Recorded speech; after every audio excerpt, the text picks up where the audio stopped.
बिस्मिल्लाहिर्रहमानिर्रहीम। नाज़रीन, मैं हूं जावेद बलोच और उम्मीद है आप लोग खैरियत से होंगे। मिलिट्री कोर्ट्स का मामला जो है आज हम उससे बात करने जा रहे हैं कि मिलिट्री कोर्ट्स पे स्टे ऑर्डर सुप्रीम कोर्ट का अभी तक जारी है और मिलिट्री कोर्ट्स को पाबंद किया गया था कि वो स्टे ऑर्डर के होते हुए अपना फैसला नहीं सुना सकती। आपको याद होगा कि सुप्रीम कोर्ट में मिलिट्री कोर्ट्स को चैलेंज किया गया था, जिस पर एक 5 रुकनी बेंच ने ये स्टे ऑर्डर जारी किया। लेकिन बाद में जब ईद उल फितर का मौका था तो फिर सुप्रीम कोर्ट ने ये कहा कि उन लोगों को रिहा कर दिया जाए जिनकी रिहाई बनती है। इस हद तक जो है वो कुछ लोग रिहा भी हुए, लेकिन आज 1.5 साल होने को है इस केस का फैसला जो है पेंडिंग है और मिलिट्री कोर्ट्स में जो सानिया 9 मई के मुकदमात थे वहीं के वहीं हैं। इस मिलिट्री कोर्ट्स में जो सानिया 9 मई के मुकदमात हैं उनका मुस्तकबिल क्या होगा और मिलिट्री कोर्ट्स पे जो स्टे ऑर्डर है क्या वो वोकेट होगा और क्या परमिशन मिलेगी मिलिट्री कोर्ट्स को, और जो मिलिट्री जो पाक फौज खुद जो इनका केस है उसका फैसला नहीं हो पा रहा, ये किस हद तक जो है असरअंदाज हो सकता है जो बाकी मुकदमात हैं, जो बाकी केसेस हैं कि एक ऐसे अदारा जो कि कौमी सलामती का जिम्मेदार हो उसका केस भी अभी तक पेंडिंग है।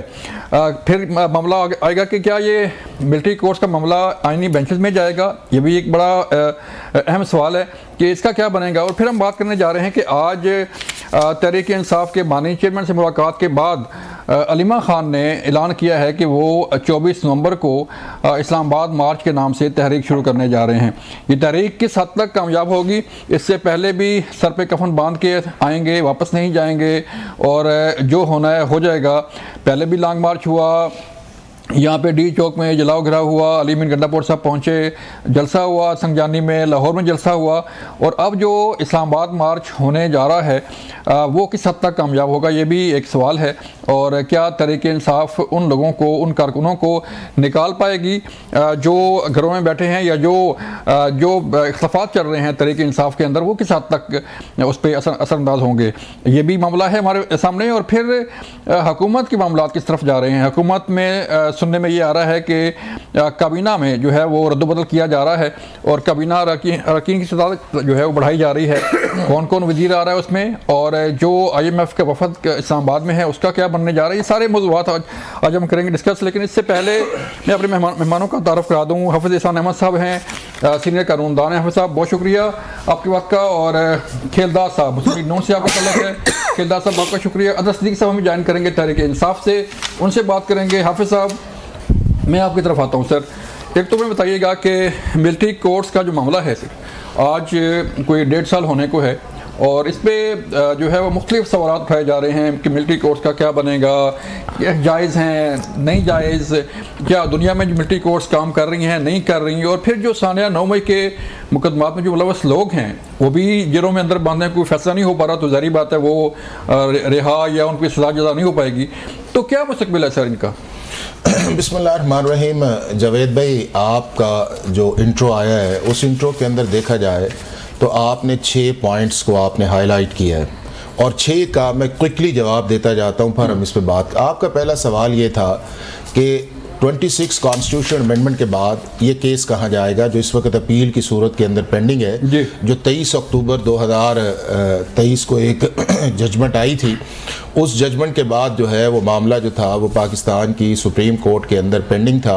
उसको पाकिस्तान की सुप्रीम कोर्ट ने इंट्रा कोर्ट अपील के अंदर जो प्रैक्टिस एंड प्रोसीजर के अंदर आई उसको 13 दिसंबर 2023 को उसको सस्पेंड कर दिया। और उस सस्पेंशन के बाद हुआ ये है कि इस वक्त जो आपका लॉ है जिसको अल्ट्रा वायरस किया गया था वो लॉ रिवाइव कर गया है और उसके अंदर जो 103 लोगों की लिस्ट पाकिस्तान की सुप्रीम कोर्ट के अंदर दी गई है, उनके अलावा जितने भी लोग इस वक्त पाकिस्तान मिलिट्री एक्ट की वायलेशंस करेंगे वो सारे के सारे जो हैं वो मिलिट्री कोर्ट्स के अंदर ट्राई किए जा सकते हैं और उनके ऊपर कोई कदगन नहीं है, ट्राई भी किए जा सकते हैं और उनको सज़ा भी दी जा सकती है और सज़ा सुनाई भी जा सकती है। दूसरा ये है कि जो ये 103 लोग हैं इनके मुतालिक सुप्रीम कोर्ट ने जब इंट्रा कोर्ट अपील के अंदर उस ऑर्डर को सस्पेंड किया था तो उन्होंने कहा था कि जिनकी सज़ाएं आप समझते हैं कि उस पीरियड से कम है उनको आप रिलीज कर दें और बाकी आप उनकी सजाएं अनाउंस नहीं करेंगे, आप ट्रायल कंप्लीट करें। मीनिंग देयर बाय है कि आपका ट्रायल जो है वो मुकम्मल होंगे और उसके अंदर सजा इसलिए आप नहीं सुना सकते कि पाकिस्तान की सुप्रीम कोर्ट ने उसको रोका हुआ है। तीसरा उसके अंदर ये है कि क्या पाकिस्तान की सुप्रीम कोर्ट का जो 23 अक्टूबर का फैसला था जिसके अंदर उन्होंने मिलिट्री कोर्ट्स के अंदर सिविलियंस को कहा था कि आप ट्राई नहीं किए जा सकते, क्या वो पाकिस्तान के आइन और कॉन्स्टिट्यूशन के मुताबिक था? वो फैसला पाकिस्तान के आइन और कॉन्स्टिट्यूशन के मुताबिक नहीं था। उसकी दो वजह थी। एक उसकी वजह यह थी कि पाकिस्तान के अंदर 52 साल से पाकिस्तान की सुप्रीम कोर्ट जो है 1975 से लेके इस फैसले के पहले तक मिलिट्री कोर्ट्स की जितनी भी लीगैलिटी है, जुरिस्डिक्शन है, सिविल कोर्ट्स सिविलियंस को ट्राई करने की हद तक उनको वैलिडेट करती रही हैं। और चाहे वो 5 मेंबर्स बेंच है या 7 मेंबर्स बेंच है या उससे ज़्यादा बड़े बेंचेस जो है उन्होंने काम किया है। और इसी चीज़ को मद्देनजर रखते हुए जो मौजूदा चीफ जस्टिस याया अफरीदी साहब है उन्होंने उस फैसले के अंदर एक डाइसेंटिंग नोट दिया था वो 5 मेंबर्स बेंच के अंदर, और उन्होंने पॉइंट ये लिया था कि जी ये जो फैसला किया जा रहा है हमें नहीं करना चाहिए। जब पाकिस्तान की सुप्रीम कोर्ट के ऑलरेडी 5 मेंबर्स बेंच फैसला कर चुका है तो इसको हमें चीफ जस्टिस को भिजवा के उससे बड़े बेंच की तरफ जाना चाहिए, क्योंकि हमारी सुप्रीम कोर्ट की प्रैक्टिस के मुताबिक ये है कि अगर एक बेंच जो है वो एक फैसला उतने नंबर्स का कर ले तो दूसरा बेंच या उसको फॉलो करे या उससे बड़ा होना चाहिए। तो लिहाजा इसी चीज की बुनियाद के ऊपर उन्होंने डाइसेंट किया। और दूसरा उसकी बुनियाद ये थी कि जो आर्टिकल 8 है उसके नीचे और जो शेड्यूल 1 है, ये लॉज पाकिस्तान के फ्रेमर्स जो कॉन्स्टिट्यूशन के थे उन्होंने उसके अंदर उसको प्रोटेक्शन के अंदर डाला हुआ था। ठीक है। अगला ये है कि क्या ये फिनोमिना सिर्फ पाकिस्तान के अंदर है सिविलियंस का? दुनिया के हर मुल्क के अंदर मिलिट्री लॉज हैं और सिविलियंस अगर जुर्म करते हैं उन्हें ट्राई किया जा सकता है। आगे उन्होंने ये किया हुआ है कि 35 दुनिया के ऐसे ममालिक हैं जिनके अंदर उन्होंने मिलिट्री कोर्ट्स जो है उन्हें बनाया हुआ है और वैलिडेट किया है। वो चाहे एडवांस कंट्रीज हैं, चाहे डेवलप कंट्रीज हैं, चाहे हमारे जैसे मुल्क हैं, चाहे नेबर्स कंट्रीज हैं, ये दुनिया के 35 ममालिक के अंदर पूरी दुनिया के अंदर है। अगला फाइनल मैं सिर्फ एक चीज कह दूंगा, वो ये है कि एक ऐसी चीज जो पाकिस्तान के अंदर एक सेटल्ड प्रिंसिपल ऑफ लॉ था जिसको पाकिस्तान की सुप्रीम कोर्ट ने एक इस तरह जाके उसका फैसला किया कि ना उन्हें मैंडेट था अंडर द कॉन्स्टिट्यूशन, जितनी देर तक आप आर्टिकल 8 के प्रोविजंस को स्ट्राइक डाउन नहीं करेंगे, आप किस तरह जो 1968 की 2D1 और 2D12 जो है उसको अल्ट्रा वायरिस कर सकते हैं, जबकि कॉन्स्टिट्यूशन ने शेड्यूल 1 के अंदर इन लॉज को प्रोटेक्शन दी हो। और दूसरा उस सूरत के अंदर यह है कि जब आप फैसला कर रहे थे तो आपसे बड़ा बेंच यानी कि 5 मेंबर्स बेंच जो था उसने फैसला किया हुआ था तो आपको जुडिशियल रिस्ट्रेंट करनी चाहिए थी। और तीसरा यह है कि आपने एक रेगुलर प्रोसेस को बाईपास करके आर्टिकल 184(3) के नीचे जाके कॉग्निजेंस लिया जो नहीं लेना चाहिए था। एक आपने एक्स्ट्रा ऑर्डिनरी चीज के अंदर जाके किया और उसी की सिचुएशन ये आई हुई है कि एक ऐसा इशू जिसको पाकिस्तान के रियासती इदारों के ऊपर या फौज के ऊपर या एस्टैब्लिशमेंट के इदारों के ऊपर जो एक नहीं होना चाहिए था और जिन्होंने किया उन्हें सजा मिलनी चाहिए थी, वो इस सारी लीगल कॉम्प्लिकेशंस की वजह से जो है वो या अंदर है या उनको ट्राई नहीं किया जा रहा और वो स्टेलमेट सिचुएशंस के अंदर है। और आपने पाकिस्तान का जो regular military court justice system है उसको भी स्टेलमेट के अंदर डाल दिया है। तो लिहाजा जो भी कॉन्स्टिट्यूशन है बेंच अब बना है इसे एट अर्लीस्ट जो है इस चीज को देखना चाहिए और इस चीज का फैसला करना चाहिए। खिलदार साहब, साने APS जब हुआ तो उस वक्त फैसला हुआ था कि मिलिट्री कोर्ट्स में ये मुकदमा चलेंगे दहशतगर्दों के और दहशतगर्दों को सजाएं भी हुई। तो अब जो मामला चला है सानिया 9 मई के बाद और फिर ये सारी चीज़ें हम देखें कि पहले मिलिट्री कोर्ट शुरू हुए, फिर कहा गया कि ये राइट्स नहीं मिलते जो है वो मिलिट्री कोर्ट में, फिर वजाहत की गई सुप्रीम कोर्ट के अंदर के वो तमाम राइट्स जो है वो मुयस्सर होंगे जो एक आम मुल्ज़म को होते हैं। तो इससे क्या एक मैसेज जा रहा है दुनिया में या मुल्क के अंदर के जो मुल्ज़मान अंडर ट्रायल हैं उनका फैसला नहीं आ रहा? देखें, पहली बात यह है कि आप देखें बरतानिया में 3 दिन में फैसला आ जाता है। कभी रिसेंटली हुआ था वहाँ इंतशार और फसाद हुए थे, 3 दिन में मुल्ज़मान को सज़ाएं हो गई और लोगों को पकड़ा गया। इसी तरह अमेरिका में जब हुआ था वो भी कुछ महीनों में उनके फैसले हो गए थे। तो दुनिया में किसी मुल्क का ये कानून नहीं है, कोई कोर्ट ऐसा नहीं है जो अपने इदारों पे रियासत पे हमला करे और उसको रिलीफ दिया जाए। ये वाहिद मुल्क है जहाँ पे हमारा जो अदालती निज़ाम है उसमें उनको सहूलतकारी मैं समझता हूँ दी गई है नीचे कोर्टों में या सुप्रीम कोर्ट में। और जिस तरह ये आप देखें कि ये एक जिसने आपने कहा कि कौमी सलामती का इदारा है, मैं समझता हूँ 9 मई का केस पूरी 25 करोड़ आवाम का है ये रियासत को अगर इंसाफ नहीं मिलता है, इस मुल्क में बदकिस्मती से 3 दफ़ा का वज़ीर आज़म था, उनसे ज़्यादती होती है उन्हीं अदालतों में, आम आदमी को जस्टिस नहीं मिलता है। तो ये अगर रियासत को भी इंसाफ ना मिले, ऐसे मुल्ज़मान जो दन दिनाते फिर रहे हैं और आज भी वो कोशिश कर रहे हैं दोबारा 9 मई हो जाए, नई नई काल देते हैं, नया नया इंतशार फसाद फैलाते हैं, तो मैं समझता हूँ ये हमारे अदालती निज़ाम को सोचना चाहिए कि ये अगर इस तरह हम इनको छोड़ेंगे तो ये मुल्क के लिए या इदारों के लिए ये कितना जो है ख़तरनाक है।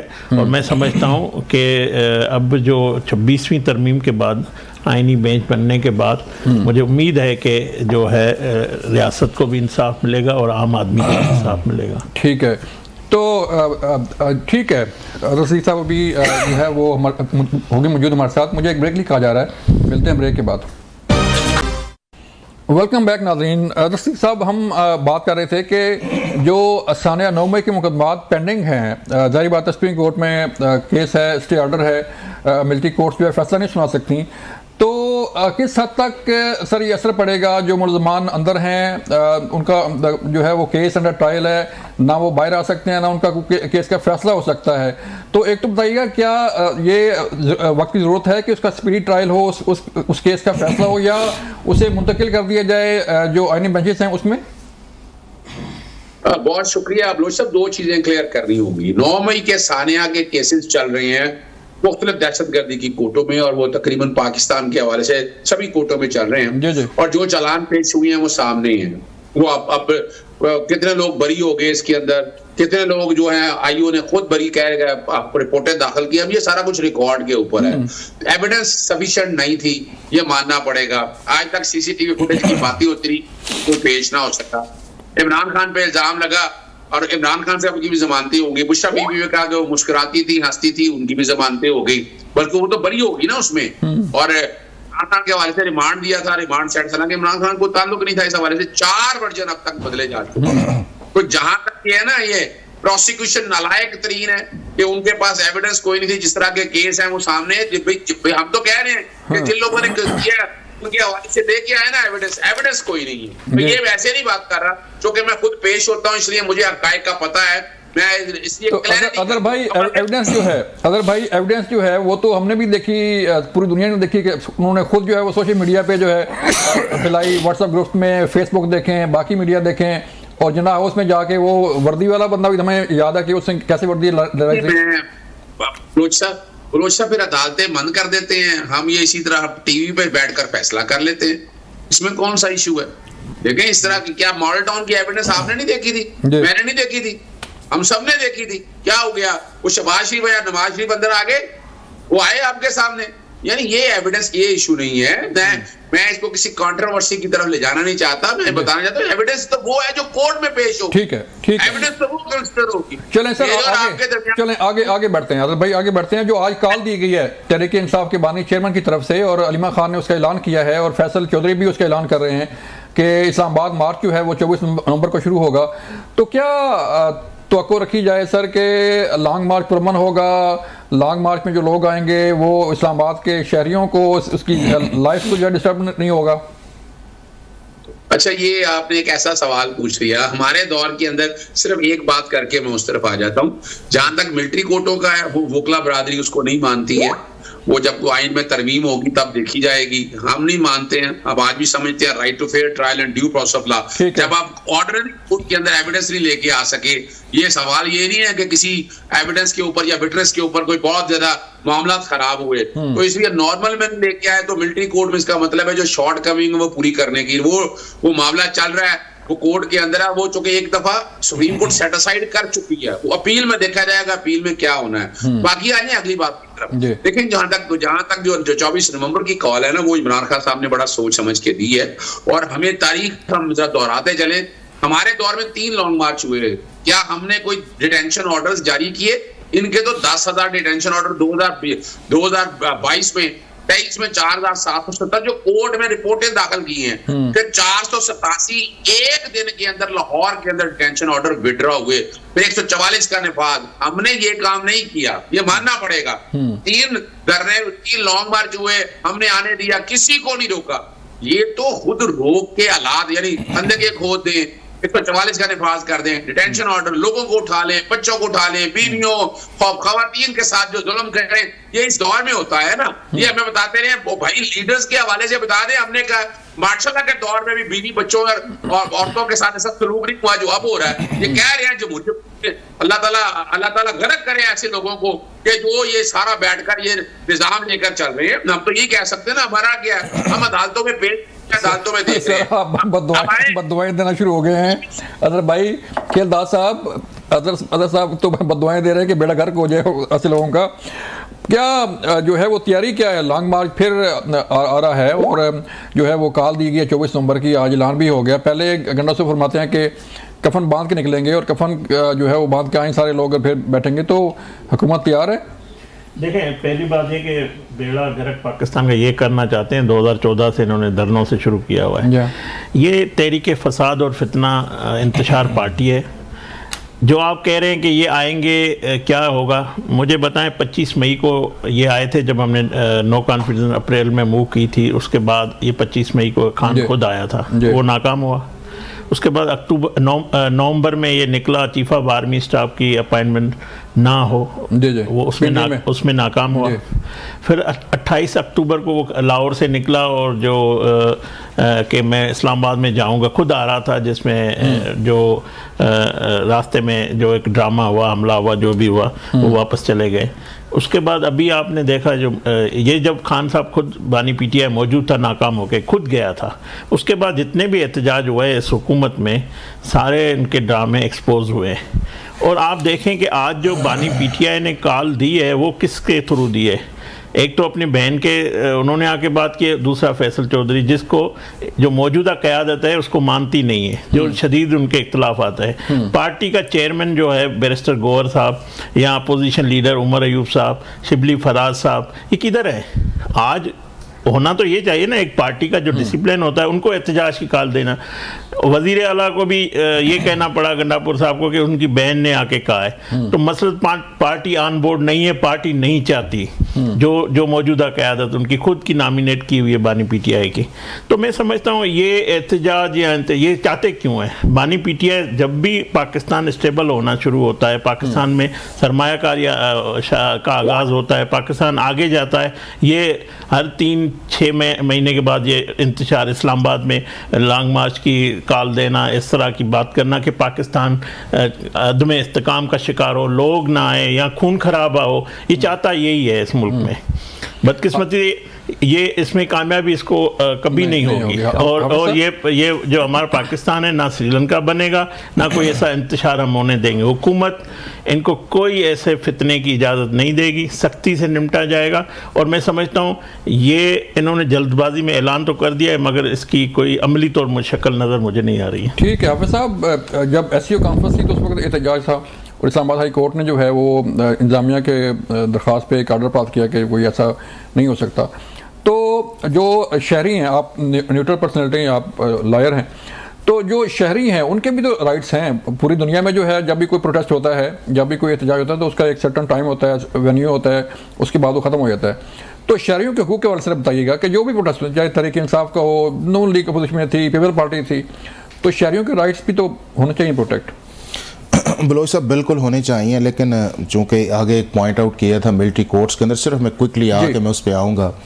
पाकिस्तान की सुप्रीम कोर्ट जो है वो 4 चीज़ें जो है वो मिलिट्री कोर्ट्स के हवाले से सेटल डाउन कर चुकी है, और 1975 से ले के अब तक जो है 1 दर्जन के करीब जजमेंट्स हैं।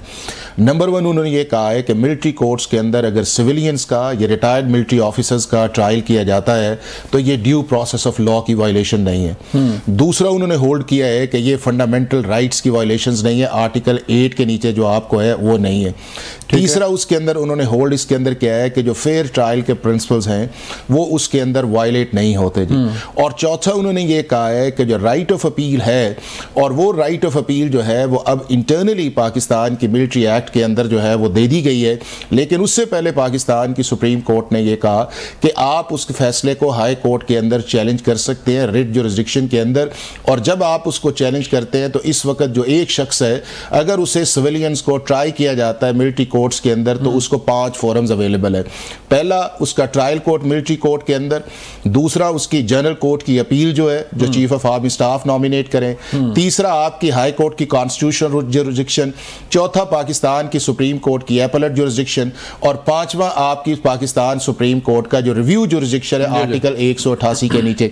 तो बार बार इस चीज के अंदर पॉइंट आउट करना कि जी फेयर ट्रायल या ड्यू प्रोसेस, हाँ एक चीज ये है कि अगर इस चीज को जल्दी कंक्लूड कर दिया जाता और इनका जो स्ट्रॉन्ग एविडेंस है उसके अंदर ला के पाकिस्तान के अंदर एंटी टेररिज्म या आपका मिलिट्री कोर्ट्स जो था उसके अंदर अर्ली टाइम के अंदर डिसाइड कर दिया जाता कि जी जो लोगों ने इस हद तक वायलेशंस की है उनको हम मिलिट्री एक्ट के अंदर लेके आ रहे हैं, और उसके बाद जो ये लोग हैं हम इन्हें एंटी टेररिज्म के अंदर लेके आ रहे हैं। और एंटी टेररिज्म के अंदर बलोच साहब 7 दिन का ट्रायल लिखा हुआ है कि 7 दिन के अंदर आपने उसको मुकम्मल करना है, और हमारे सामने और आहिस्ता आहिस्ता जो पॉलिटिकल नैरेटिव था वो बनता गया, फिर उसके बाद चलती गई, और फिर पाकिस्तान की सुप्रीम कोर्ट ने एज यूजुअल जिस तरह पिछले 10-12 साल के अंदर इन मामलात के अंदर कोई ऐसा मामला नहीं है कि जहां पे चालान जो है वो किसी अदालत के अंदर जमा हो जाए या कोई कोर्ट कॉग्निजेंस ले ले और आप पाकिस्तान की सुप्रीम कोर्ट की आर्टिकल 184(3) की जुरिस्डिक्शन को इन्वोक करें।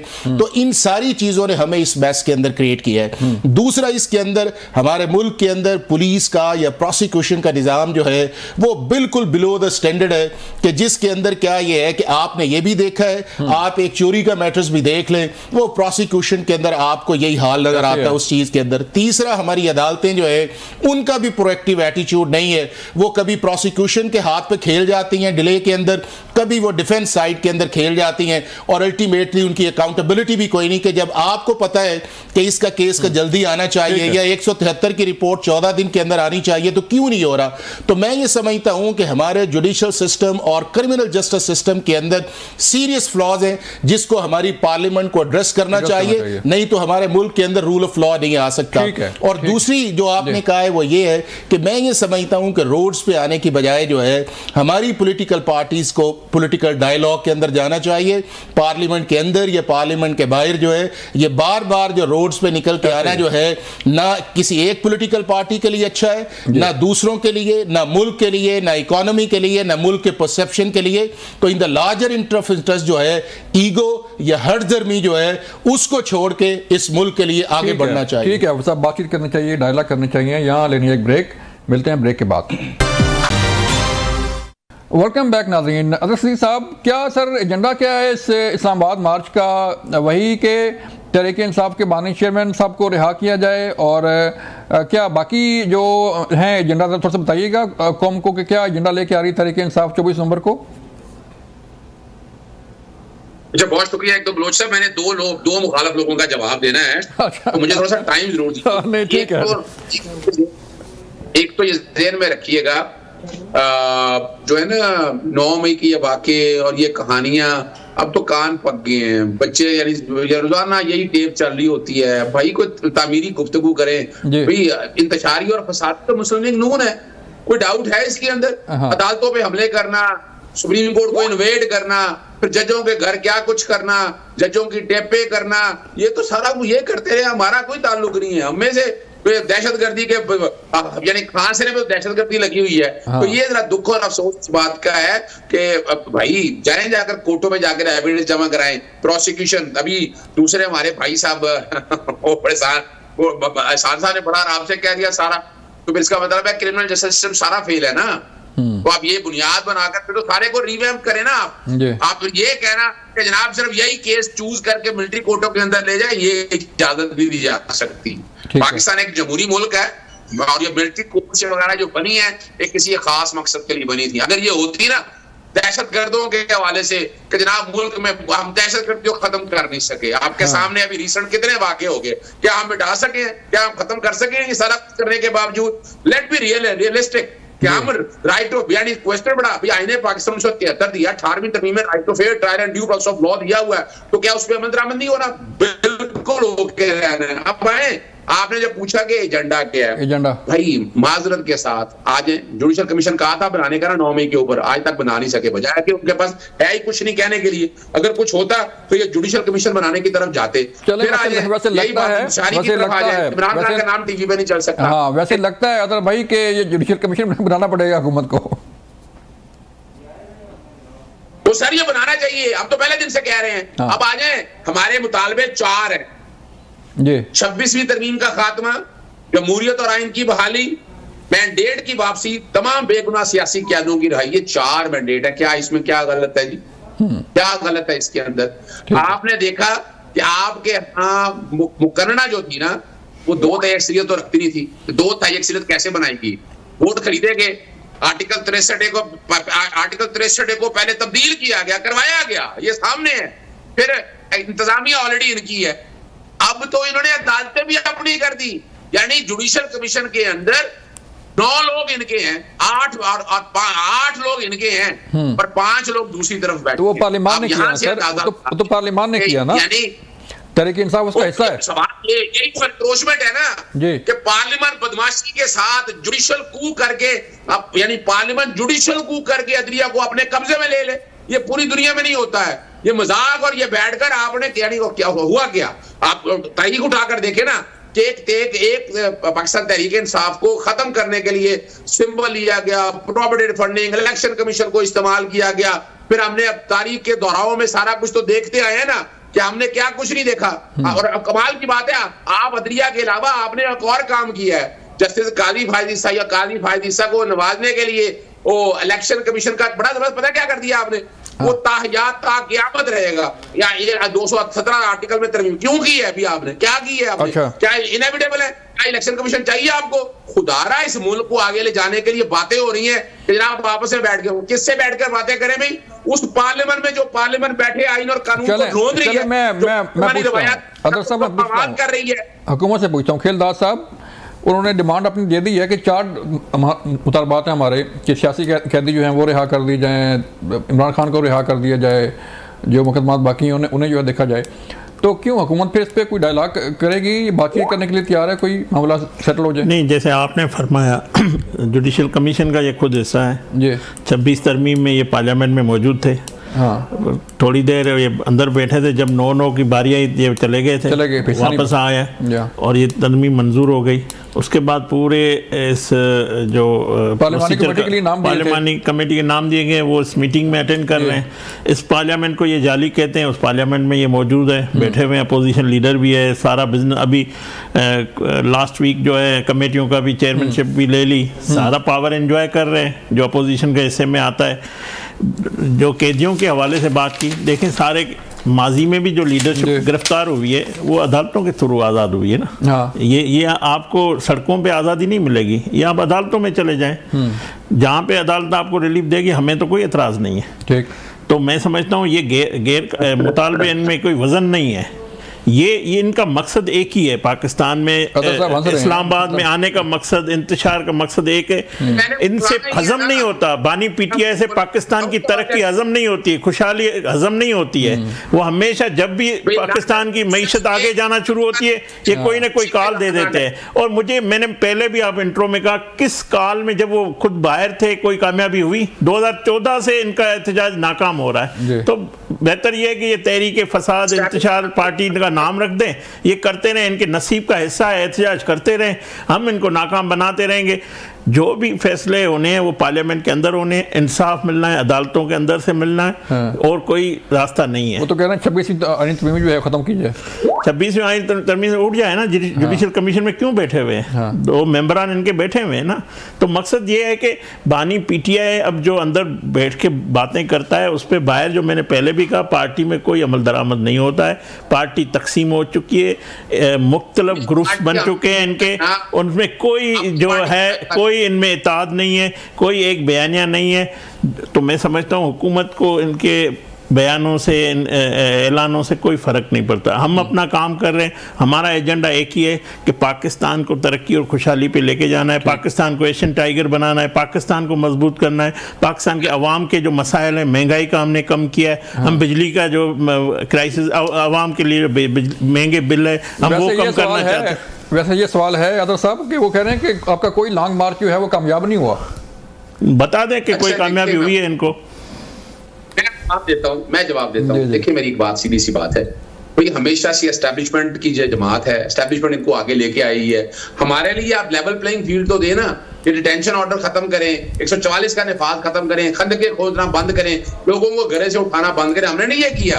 और लॉन्ग मार्च इंशाल्लाह कभी देखे तो देखे, उसके बाद देखे फिर क्या हाल होता है। एक और बात बताता चलूं आपको, देखिए हमारी पार्टी के अंदर अगर इख्तलाफ आता है ना, वो हम जाने आप जाने, आप कौन होते हैं इस मामला में दाखिल करने वाले? जाके पार्टी को बचाएं, जिनीवा से लेकर आए, अमेरिका में ट्रंप के लिए 5 दिन कोशिशें करते रहे। आपके इफ्तिखार शराजी साहब ने कहा है ना, बड़ी कोशिश की नवाज शरीफ में जाकर वहां मिलने की, वहां पर बैठकर क्या करने गए जिनीवा के अंदर? जिनीवा के स्विट्जरलैंड की पुरानी कहानी है, क्या भूल गए?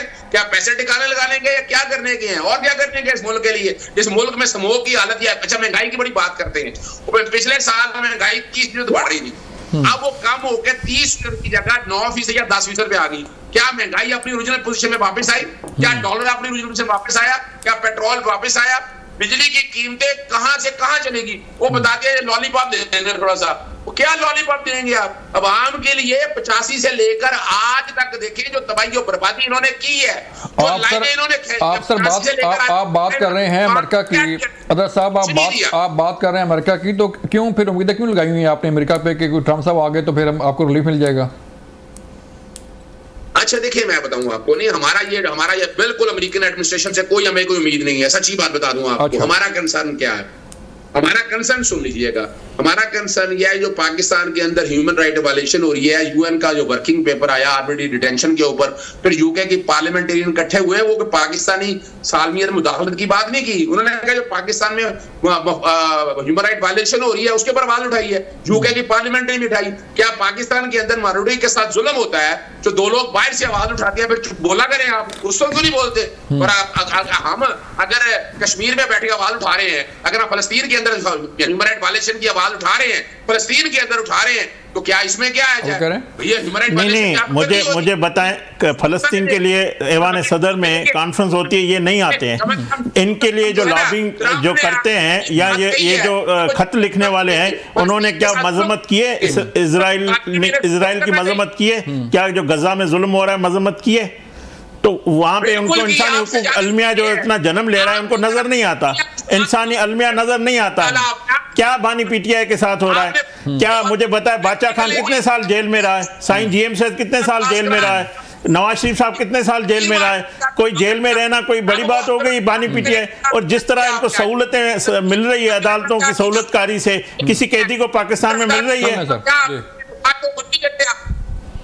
जी जी अदा साहब, एहतजाज होने दीजिए के मामले में आज तक अब अंदाजा लगाए यहाँ पर आप लोग क्यों नहीं आए कॉन्फ्रेंस में? आप क्यों नहीं कॉन्फ्रेंस में? आप उनके खिलाफ होने वाली कॉन्फ्रेंस में क्यों शरीक नहीं होते? ये कौन लोग हैं जो आपकी लॉबिंग कर रहे हैं? आपको पता नहीं है वो यहूदी लॉबी है? सुन ले, वो इंडियन नहीं है। जो खत लिखने वाले कौन है? आइडेंटिफाई करें, नाम निकालें, वो कौन लोग हैं? वही लोग बात कर रहे हैं जो पाकिस्तान में, पाकिस्तान का फैसला पाकिस्तानी अदालत करेगी, पाकिस्तान का पार्लियामेंट करेगा, कोई हमारा और फैसला नहीं करेगा। चलने वाली अवाम चाहती है, क्या किया आपने? वो बताए कौन को क्या किया आपने? अवाम के पास हम जाएंगे, हम 29 में जाएंगे अवाम के पास। अवाम हमें अगर मुंतखब करेगी, हमारी अच्छी पॉलिसी होगी तो खिलदार साहब बहुत शुक्रिया, रसीद साहब बहुत शुक्रिया, आपका वक्त खत्म हो गया। नाज़रीन, बात जो भी हो, चाहे लॉन्ग मार्च हो, चाहे जो है वो कोई चीज़ भी हो, लेकिन डायलॉग का रास्ता जो है वो खुला रहना चाहिए, डायलॉग करना चाहिए, बातचीत जो है वो सियासत का हिस्सा है। अपना ख्याल रखिएगा, अल्लाह हाफिज़।